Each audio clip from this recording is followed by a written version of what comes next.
ফজরের নামাজের পর সূর্য ওঠার আগে একটি দোয়া 100 বার পড়ুন, আল্লাহ আপনাকে সম্পদশালী বানিয়ে দিবেন।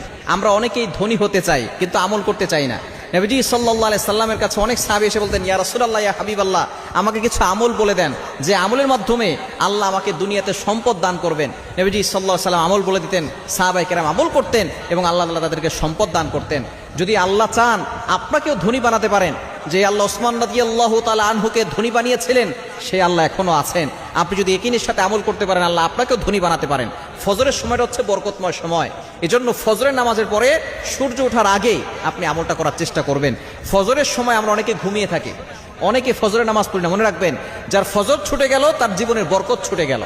নবীজি সাল্লাল্লাহু আলাইহি ওয়াসাল্লাম ফজরের সময়ের জন্য বরকতের দোয়া করেছেন, সহিহ বুখারীর হাদিস, আল্লাহুম্মা বারিক লি উম্মতি ফি বুকুরিহা, আয় আল্লাহ আমার উম্মতের সকালটা বরকতময় করে দাও। এজন্য ফজরের নামাজ পড়ে যারা আল্লাহর কাছে দোয়া করে, আল্লাহ তাদের দোয়া কবুল করেন, তাদের সংসারে বরকত দেন। যাদের প্রতিষ্ঠানে দোকানের ভিতরে বরকত নাই, ফজরের নামাজের পরে দোকান খুলবেন এবং সূরা ইয়াসিনের তেলাওয়াত সেখানে রেকর্ডিং চালু করে রাখবেন, দেখবেন আপনার দোকানে বরকত আসবে, আপনার ঘরে বরকত আসবে, আপনার অভাব থাকবে না। কখনো কাঁচামরিচের জন্য কারো কাছে হাত পাততে হবে না। এজন্য অবশ্যই যদি বরকত পেতে চান ফজর পড়তে হবে। ফজরের নামাজের পরে একটি দোয়া 100 বার পড়বেন। দোয়াটি হচ্ছে সুবহানাল্লাহি ওয়া বিহামদি সুবহানাল্লাহিল আযীম আস্তাগফিরুল্লাহ। খুবই সহজ বাক্য, এগুলো আমরা সকলেই জানি।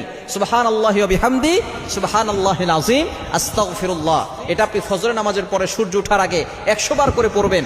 আল্লাহ পাক রব্বুল আলামিন সম্পদশালী বানাবেন। কেননা আল্লাহ যদি সম্পদ দেন সেটা শেষ হয় না। আমরা বিপদে পড়লে এমপির কাছে যাই, মন্ত্রীর কাছে যাই, মিনিস্টারের কাছে যাই। মানুষ দিলে শেষ হয়ে যায়, আল্লাহ দিলে কখনো শেষ হয় না। এজন্য বিপদে পড়লে প্রথম সাহায্য আল্লাহর কাছে চাইবেন।